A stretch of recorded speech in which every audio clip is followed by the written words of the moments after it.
I guess now I know why Mom didn't like me playing with the music box.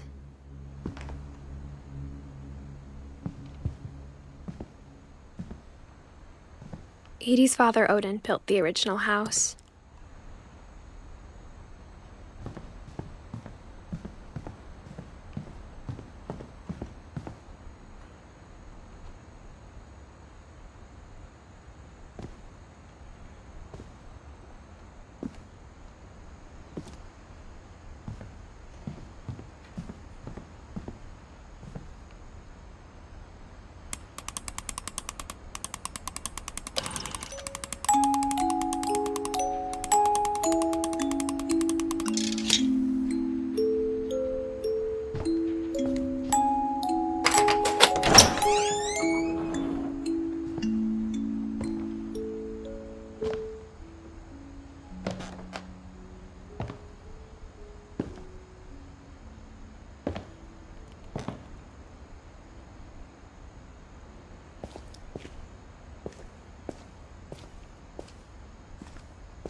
Mom said the basement was off limits, unless I wanted another tetanus shot.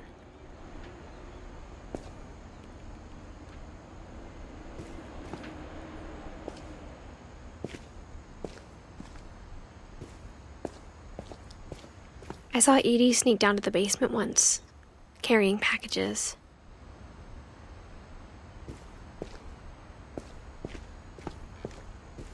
I thought maybe she was hiding presents.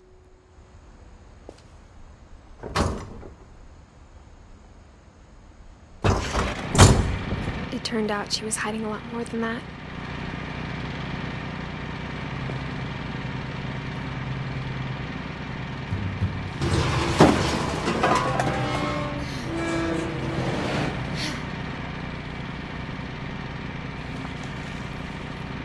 I remember asking Mom once about where Walter had gone. She said after Barbara died, he got as far away as he could.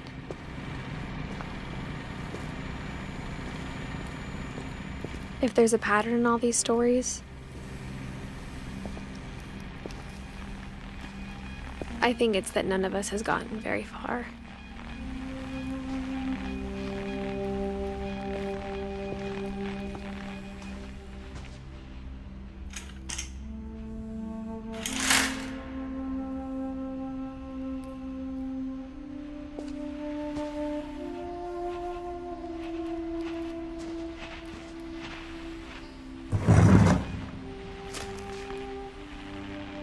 Goodbye, everyone. I can't believe I've been down here for 30 years. On that first day, after the shaking started, I didn't think I'd survive a week.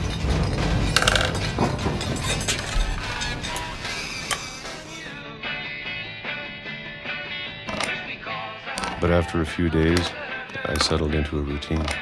That's what kept me sane. Having a schedule, living for today. I always expected to be dead tomorrow.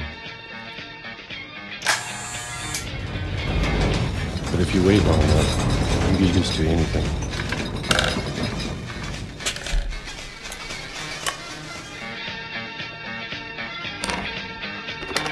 Even a monster on the other side of the door starts to feel normal. Almost friendly.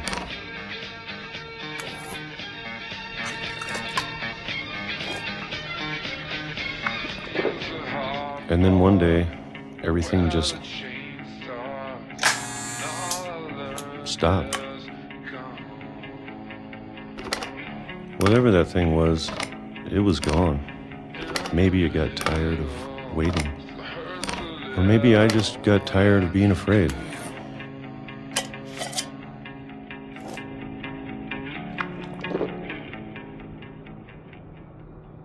It's been a week now, the longest in 30 years.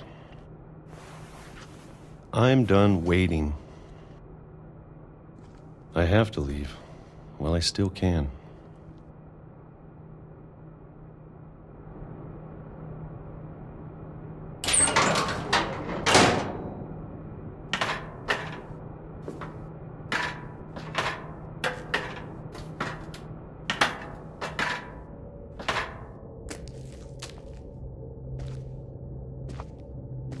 I know it's out there, somewhere. Whatever killed Barbara and Molly and Calvin.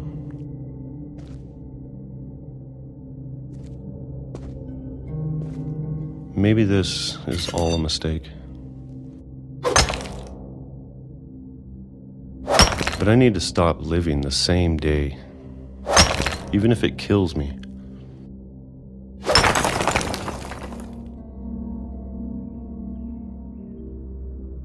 Whatever's out there, I want you to know I'm ready for it. I'm going to appreciate all of it, especially the food. I don't mind if I only have a year left. Or a month. Or a single week. I'd be happy with one new day. I can already imagine the sun on my face.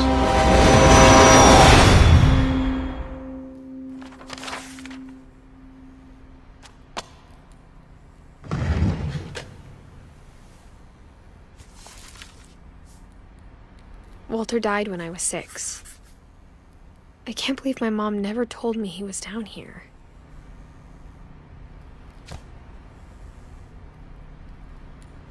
I'm sure my mom was trying to protect me.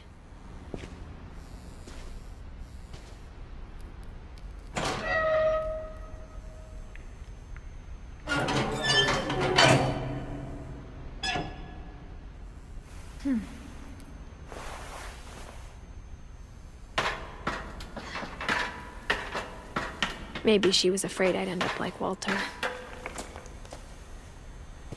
But if she never told me about an uncle under the house,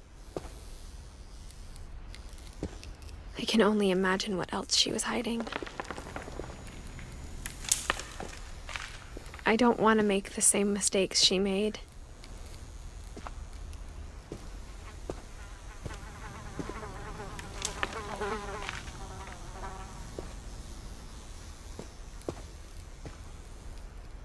Trying to bury something that's still alive.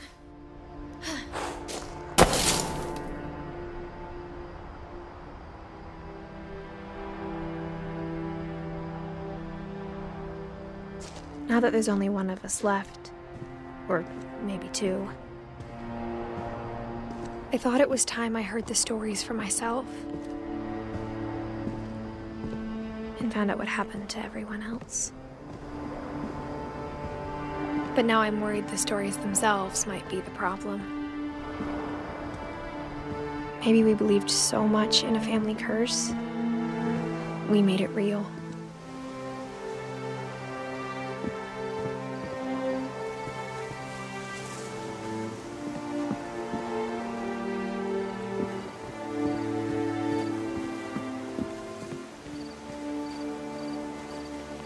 I don't know if I should even be writing this.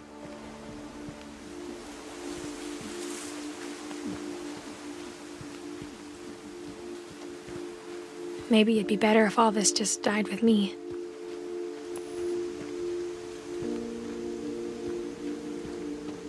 But I thought you should know about your family.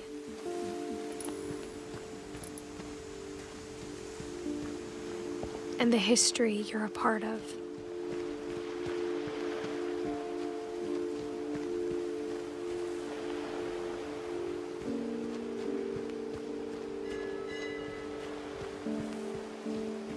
Though to be honest, I feel as lost as you probably do right now.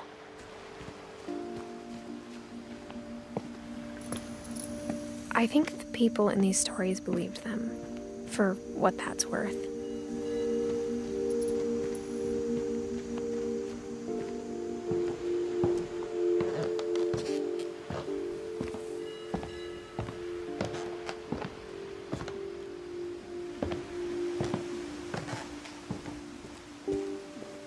And when you look at the house, that history of imagination and stubbornness and madness,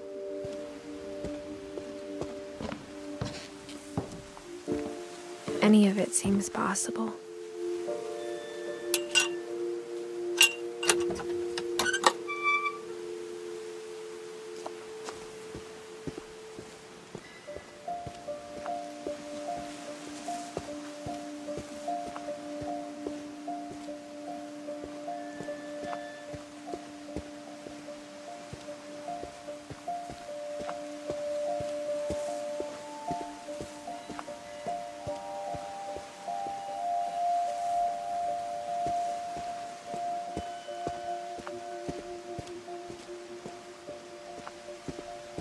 I think we've been surrounded by death for so long, we've just gotten used to it.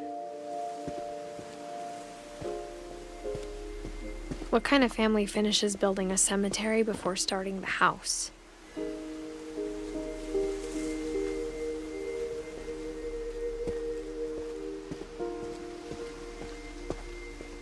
It's embarrassing for me to admit this, but the pet cemetery made me more uncomfortable than the human one. 3 of the gerbils are mine, and 2 had been my fault.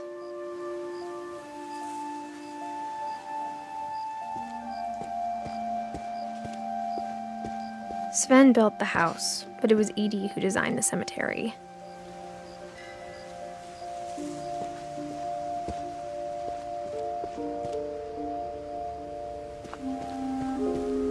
I'm sure Odin's monument had been Edie's idea. My mom was always trying to move on, but for Edie, the past never went away.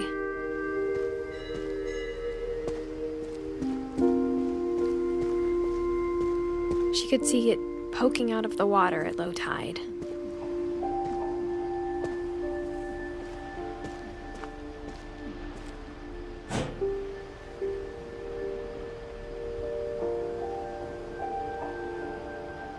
Edie said she dreamed about the old house every night.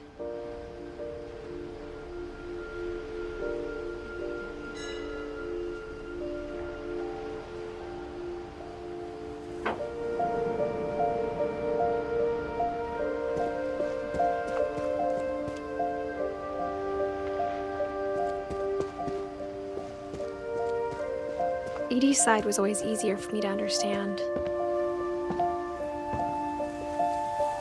But the older I get, the more I can see where my mom was coming from.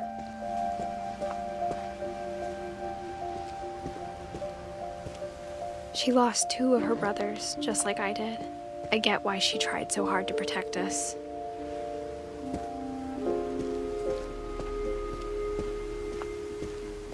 There's so many things I wish I could ask my mom now.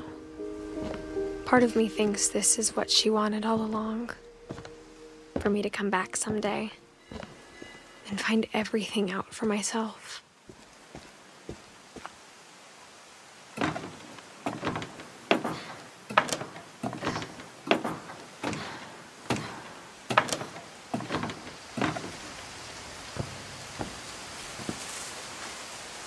But looking back on it now, if she told me there was going to be so much climbing, I never would have come when I was 22 weeks pregnant.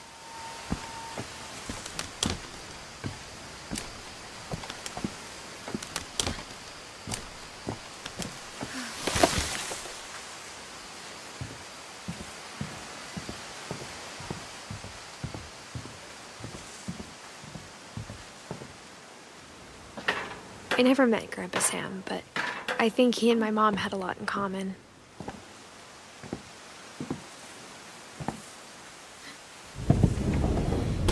They were both pretty intense.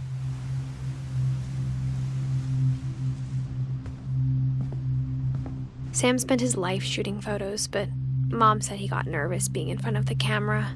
I guess we're all afraid of something.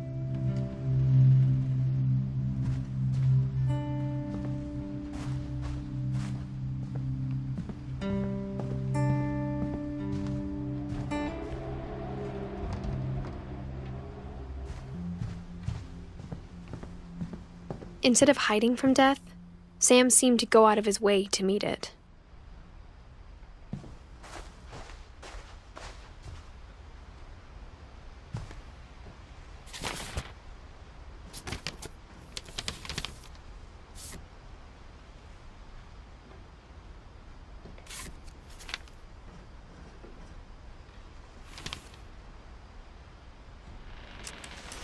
Dawn, I promise, you'll never forget this weekend.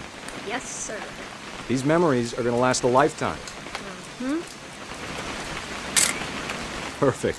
Am I gonna have to shoot anything? It's gonna rain the whole weekend, isn't it? Please just take the damn picture. Hey, language. I will never forget this weekend, Dad. That's the spirit. Okay, got it. I'm gonna take some pictures, okay? Just be careful. That camera's older than you are.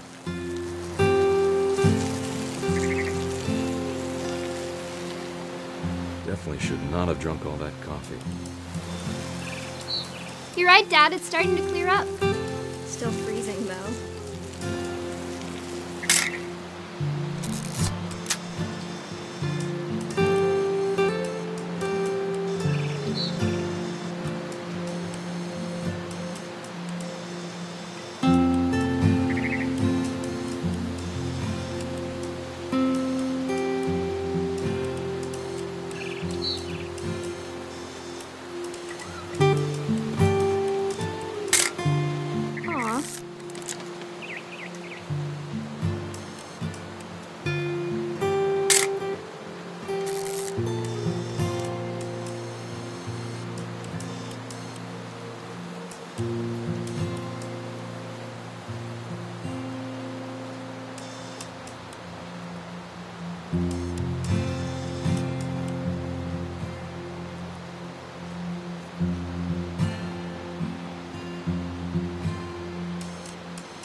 Nothing quite like being outside. Hold still while I take a picture of you. I definitely won't be moving. Are you done yet? Hey! That's a keeper. Oop. A little more gas in the tank, I guess. I'm just saying, I'm not always gonna be here, Don. You'll need to remember this stuff, if you want to survive. I'll be fine, Dad. You know who else thought he was gonna be fine? Some guy who died. Don, I'm being serious. I know, Dad. You're always serious. Doesn't being out here make you want to chill out? Well, to tell you the truth, I haven't been out here in 20 years. Don, don't you think you could find something more interesting to photograph? Last time I was with my brother Calvin. Man, that was a great trip. Your grandpa Sven taught us how to fish, how to build a fire. We found an old logging trail. There were deer everywhere. I bet if I could remember where that trail was, we'd spot a buck for you in no time. Give me a minute to check the map.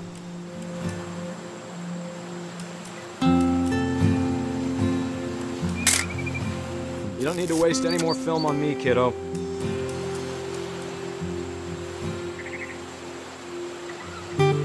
Let's see.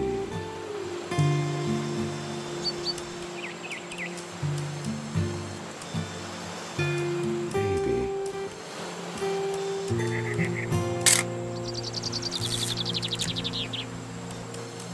Or was it?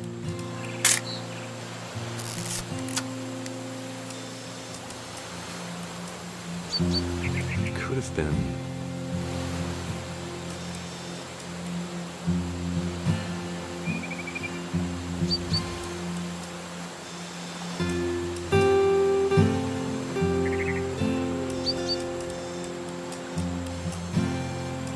Dad!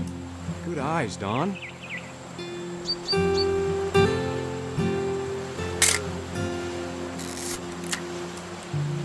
Before you take the shot, let me get a picture of you.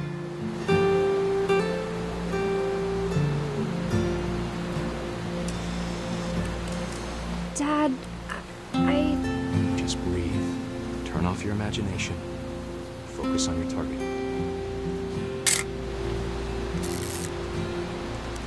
Let me get behind you. Do I have to do this? Don, you don't have to do anything. But if you want to survive, you'll need to be strong. Great shot, Don!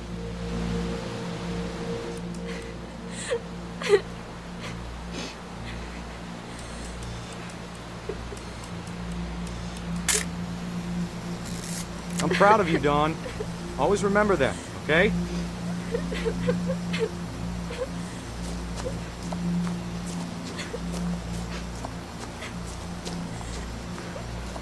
Sorry, Dawn, just gotta reset the timer.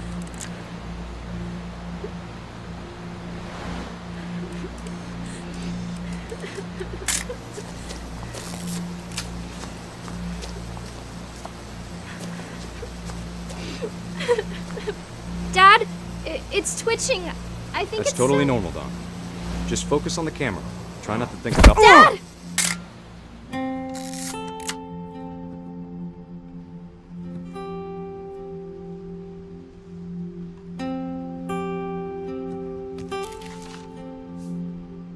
Of all these stories, that's the one I wish most that my mom had told me.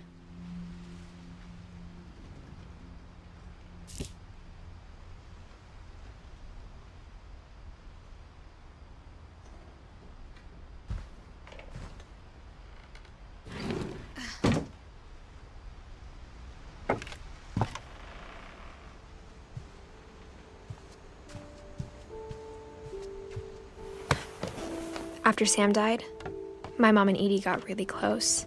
They'd both lost a lot.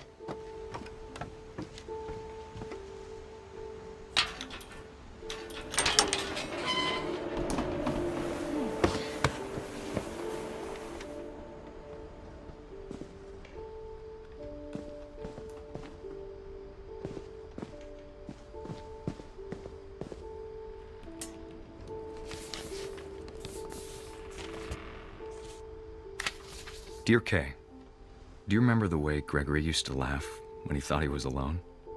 Like something funny was happening, but only he could see it.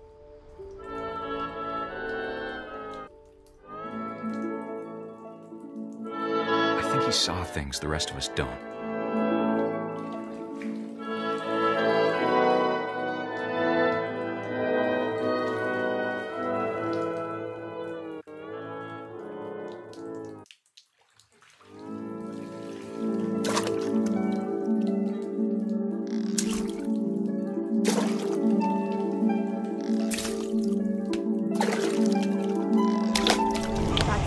Gregory, it's time to...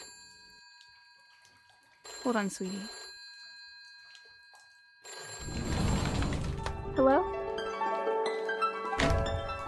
Sam, I told you I don't want to talk right now. I wonder what he saw. What his world was like.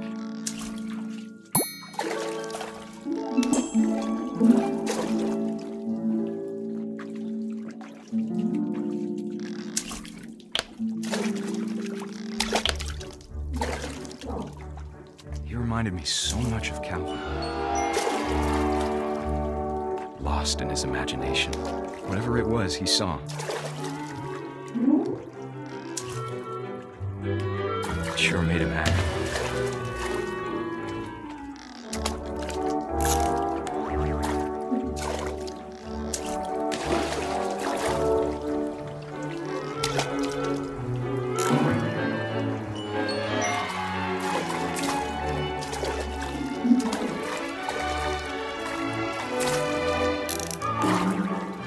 Silly it sounds.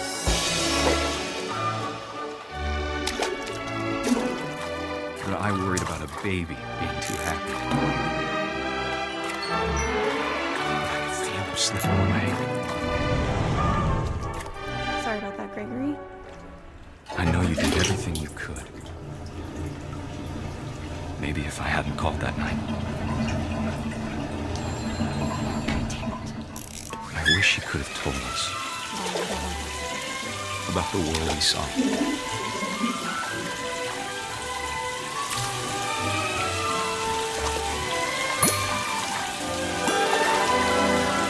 There's so much I don't understand.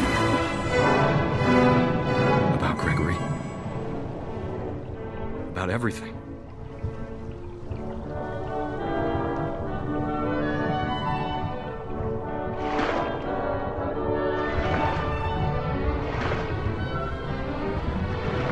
What happened wasn't your fault.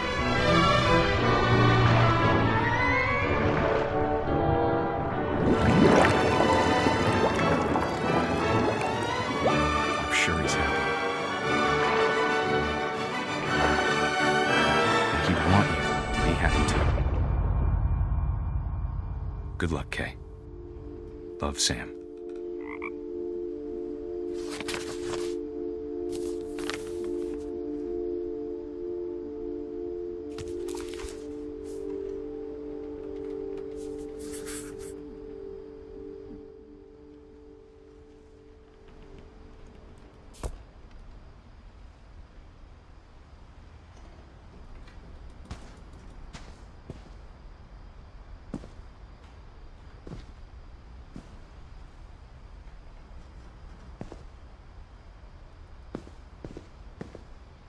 I can't imagine my mom ever writing poetry, and yet...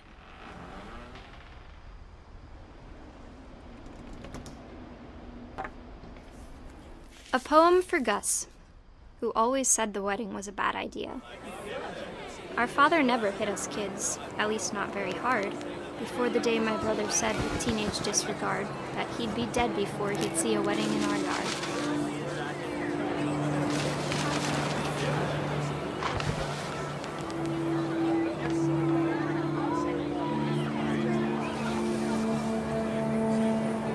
My father made him come, of course, but Gus stood far apart, just flew his kite and bottled up the storm inside his heart.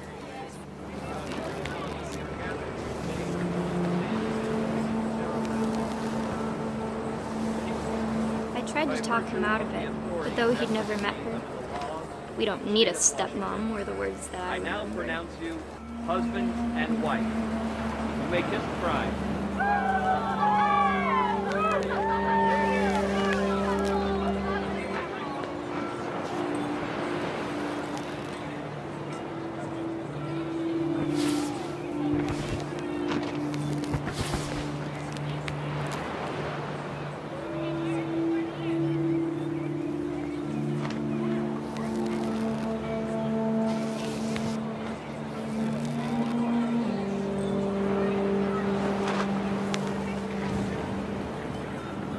When the time for photos came, Dad ordered him to come here. But Gus declined, and as a sign held up his middle finger.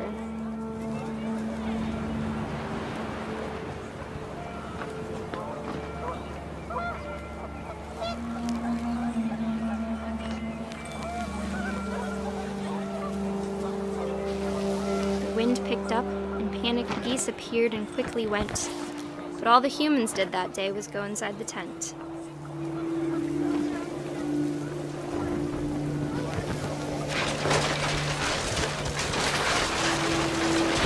Rain came down in buckets then, but no one seemed afraid that nature might destroy the tent our dad had crudely made.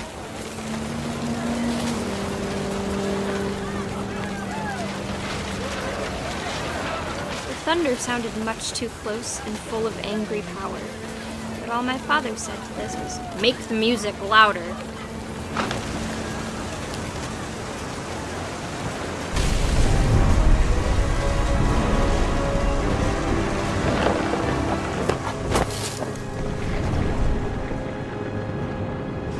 I wish that I could truly say I thought about you on that day. Out there on the beach alone, just you, the wind, the sea, and foam. But I didn't, until we found you.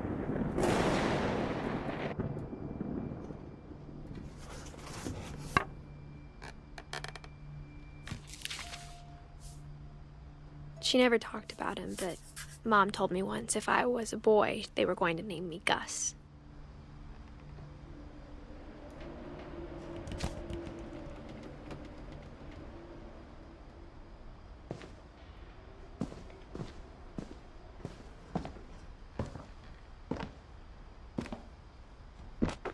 My mom moved up to the loft after her brothers died. At the time, it was as far away as she could get.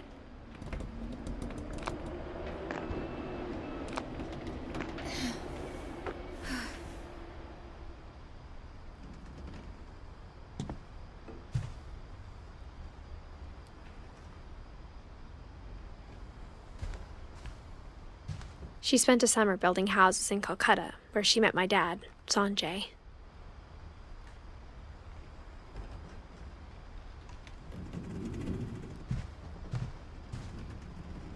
Religion was another thing my mom never talked about. but I think it helped her a lot after her dad died.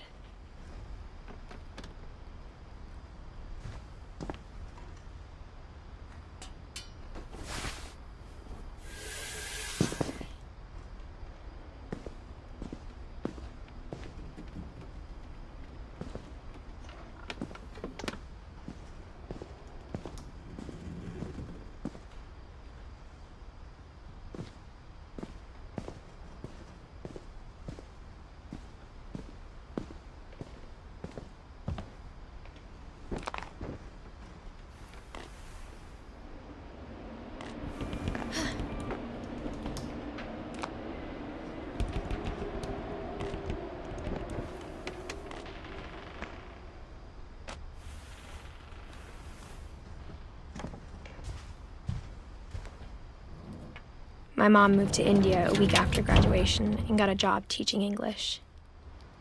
Louis was born a year later.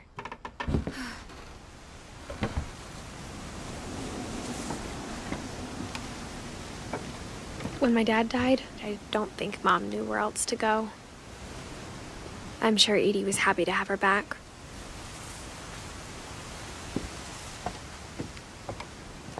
The house had to get a little bigger, but Edie was used to that. And for a while, things were good, almost normal. But it didn't last.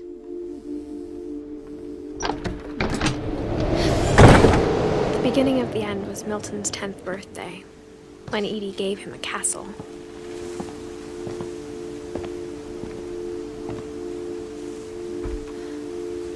After Milton disappeared, the only thing he left behind was a room full of paintings.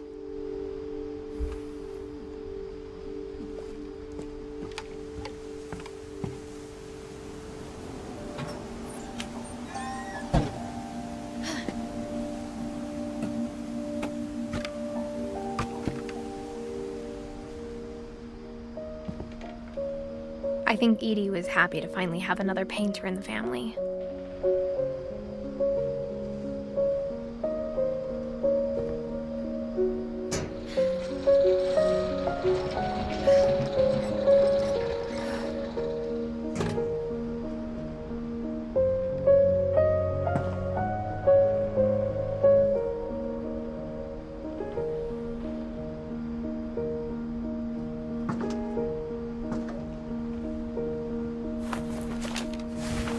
Milton Finch in The Magic Paintbrush.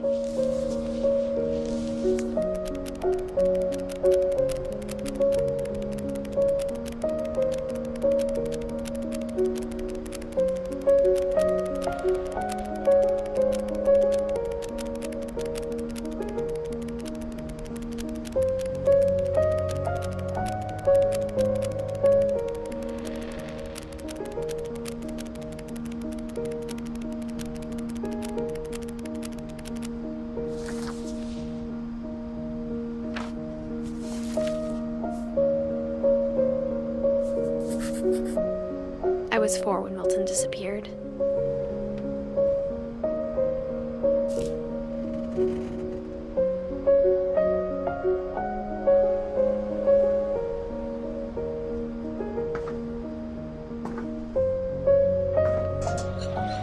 Mom spent months searching for my brother. Then she sealed the doors.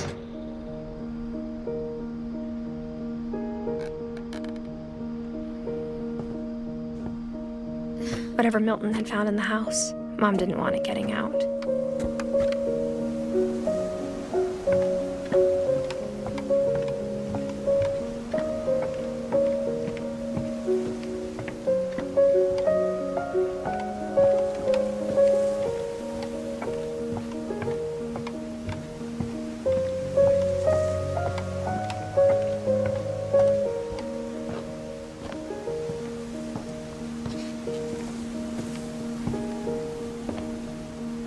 Mom definitely blamed Edie, but I think Louis blamed himself. After he graduated, he just spent more and more time in his room, until Mom got him a job at the cannery.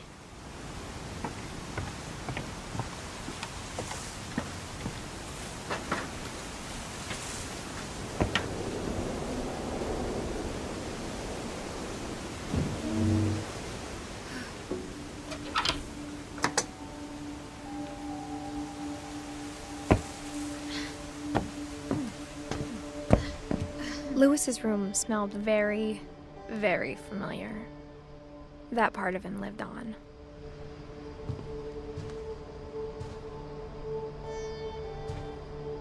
Lewis and I spent a lot of time playing games together, but he was surprisingly bad at them.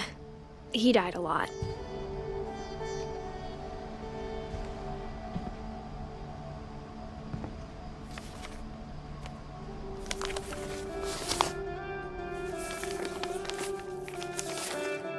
Dear Mrs. Finch, as Lewis's psychiatrist, I can understand your desire for an explanation. As I see it, the trouble began in January, shortly after we convinced your son to seek treatment for substance abuse. Newly sober, I believe Lewis first noticed the monotony of his daily life.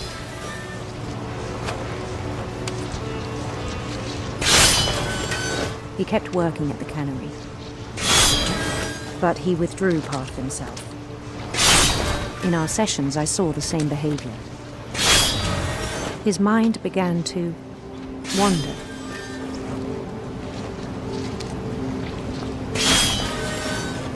I asked him to describe it. He said he started small, imagining a labyrinth. He'd feel his way about. Then something moved. Bats. And toads.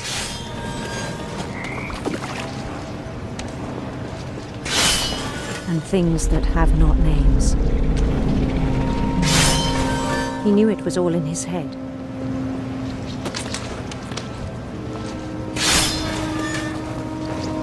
But he took it very seriously. I had hoped he'd find himself.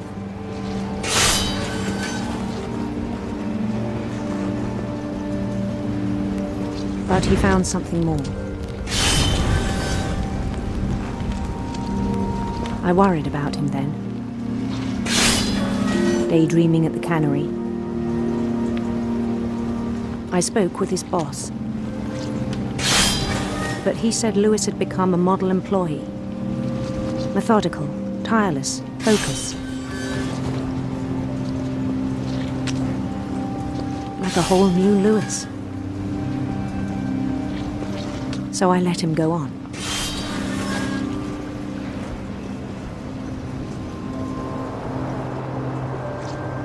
I even encouraged him. It seemed very promising at first. He told me he'd made a new friend.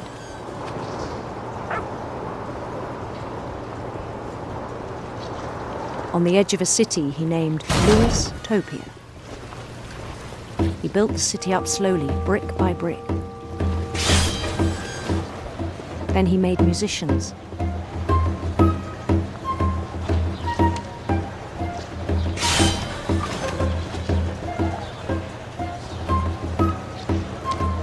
And songs for them to play.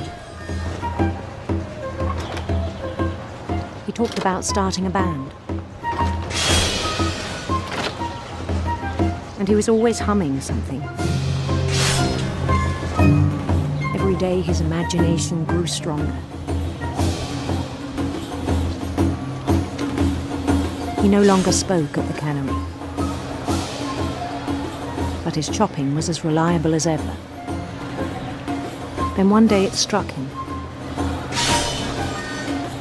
that all the cheering crowds, even the stones under his feet, were all in his imagination, so he could do whatever he wished.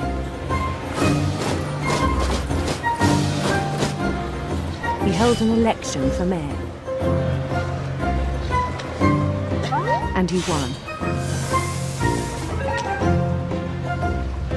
They begged him to stay, but his mind was already wandering. It became a game for him.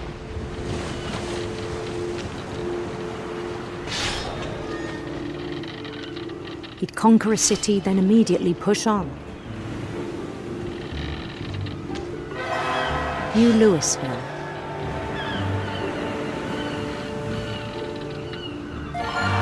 St. Louis. He started drifting away from our reality.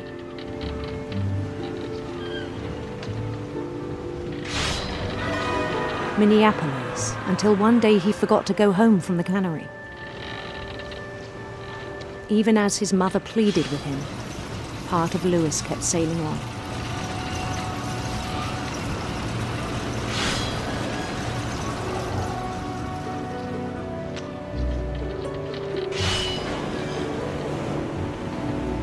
In Louisburg, he heard rumors of a handsome queen.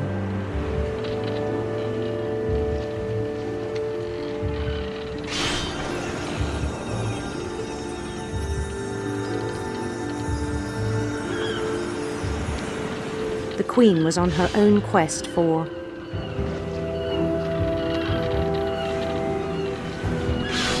radiant rainbows.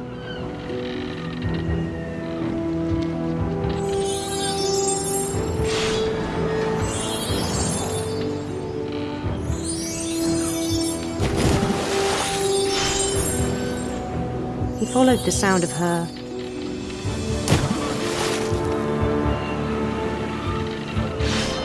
electric sitar.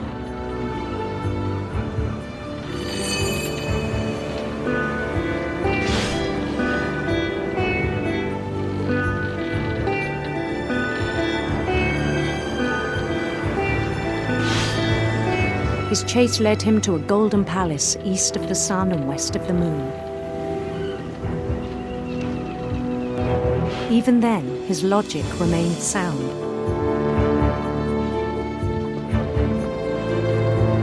He knew the world was all in his imagination.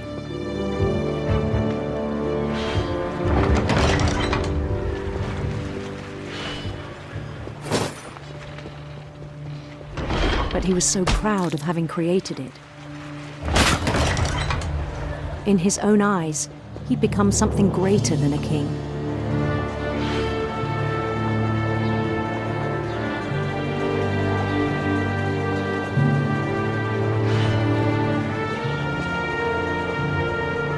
For someone who'd never known success in the real world, I think it was overwhelming.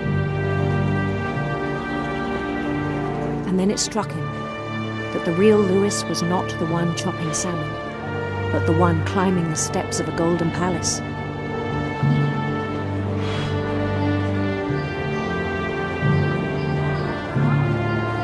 My imagination is as real as my body, he told me. It was hard to argue with him.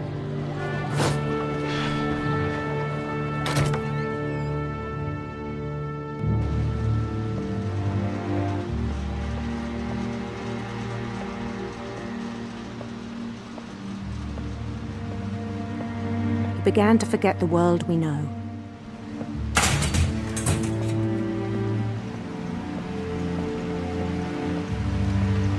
I think it pained him to remember Louis, the cannery worker.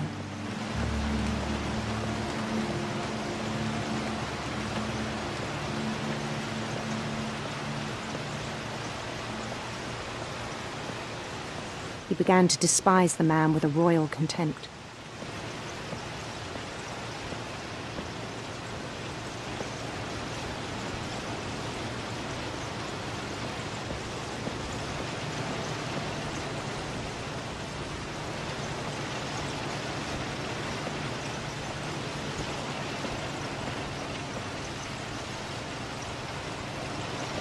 I still thought I could save him.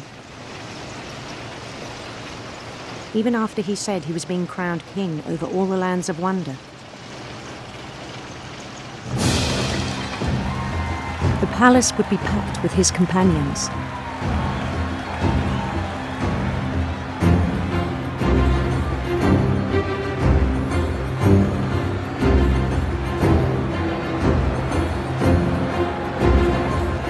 Including the wise Calico who'd insisted on advising him.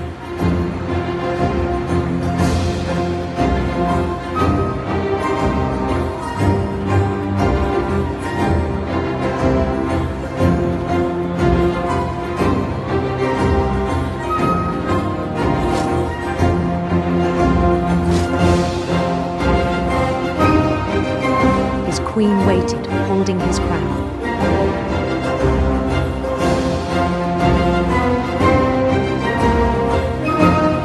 There was only one thing left to do.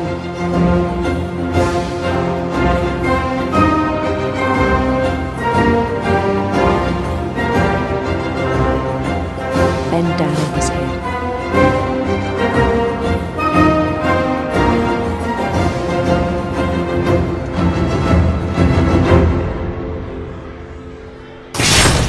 And the rest I think you know. Mrs. Finch, your son was a kind man who will be missed by all of us who knew him.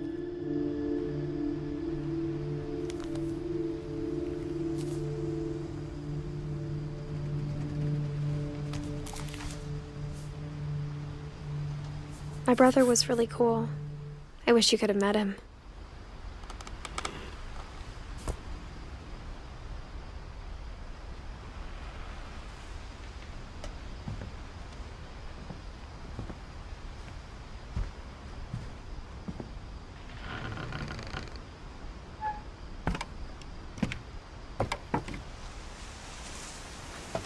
On the way back from Lewis's funeral, my mom told me to start packing. She waited until the day before we left to tell Edie. I'm not sure if she wanted to make it easier or harder.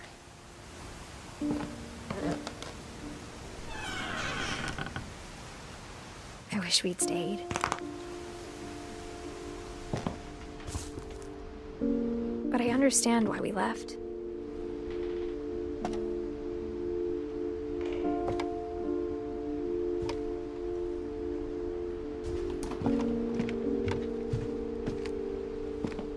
My mom ended up leaving everything behind.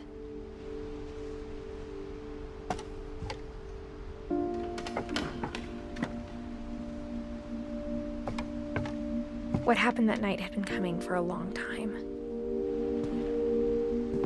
Maybe it should have come sooner.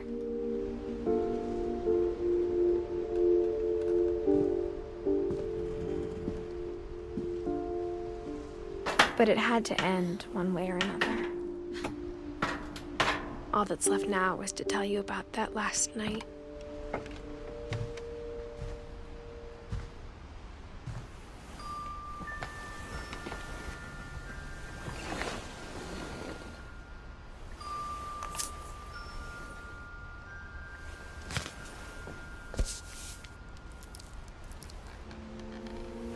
That whole last day, Edie just watched us pack and didn't say a word. Until supper, when she raised her glass and said, "To our final night together, and all our final nights apart." Grandma, you know what I said about alcohol. Some of your medications are very Edith, specific. I left a present for you in the hallway. Why don't you go open it? The grown-ups have to argue now. I'm sorry, you're right. We're all leaving tomorrow. Let's just enjoy our last... I'm not leaving. Edith, you're excused.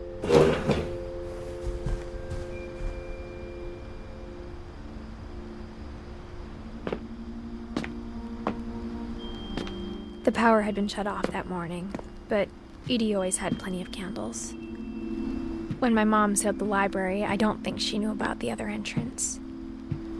Or that Edie had a key to it.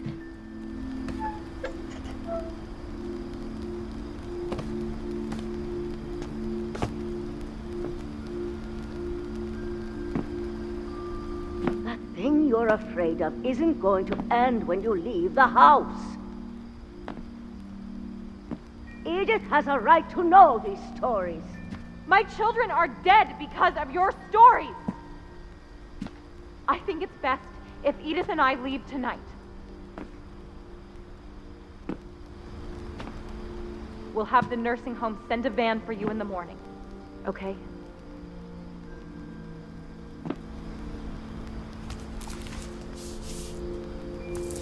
Dear Edith, there's so many stories I wish I could tell you, but there's only time for one. This is about what happened on the night you were born. That night, the tide went way, way out. It was the first and last time I ever saw the old house aground. There'd been an earthquake out in the middle of the ocean. They called it the lowest tide in 1,000 years. God, it smelled awful. You know, I've seen that house every day of my life.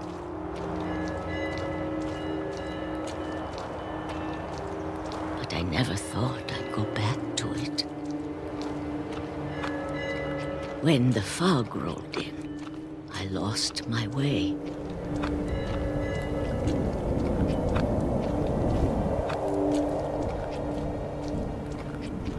I got turned around.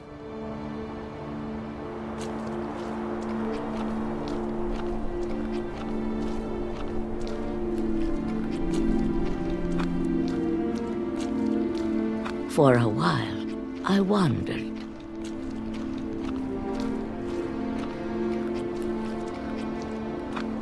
I started seeing things.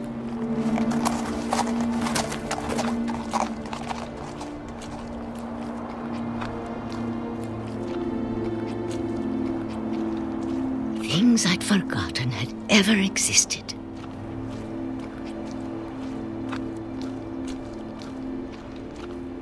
But when I saw them, they felt like old friends.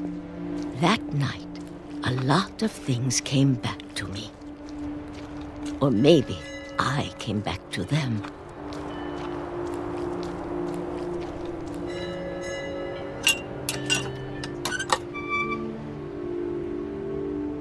Things I can't explain, but that I need you to try and... Edith, what are you doing in here? It's mine. Edith! Mom, you're gonna rip it! Let go! I kicked and screamed, but Mom dragged me to the car.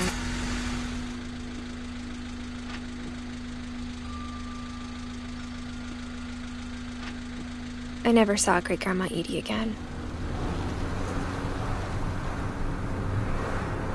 The next morning, the band came to pick her up, but she was already gone. After that, we moved around a lot.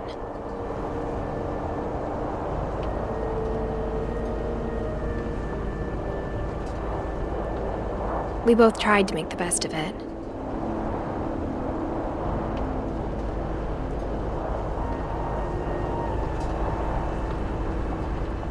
A few years went by.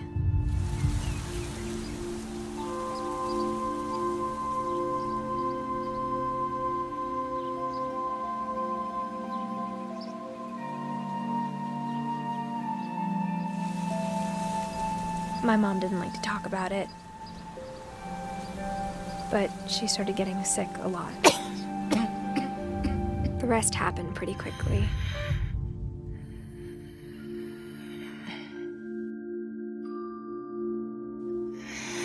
She got better for a while, and then she didn't.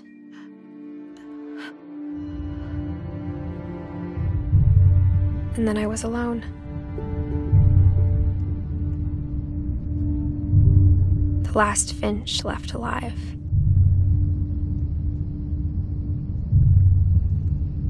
Until I found out about you. I'm still not sure what to tell you about all this.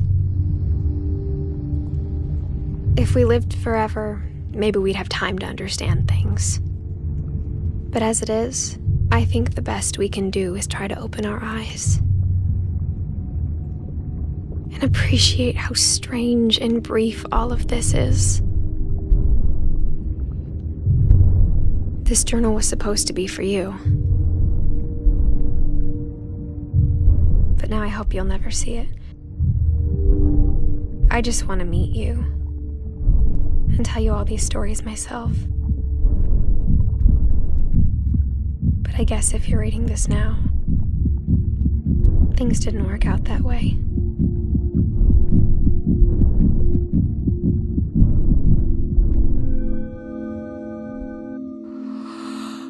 This is where your story begins. I'm sorry I won't be there to see it. It's a lot to ask, But I don't want you to be sad that I'm gone. I want you to be amazed that any of us ever had a chance to be here at all. Good luck.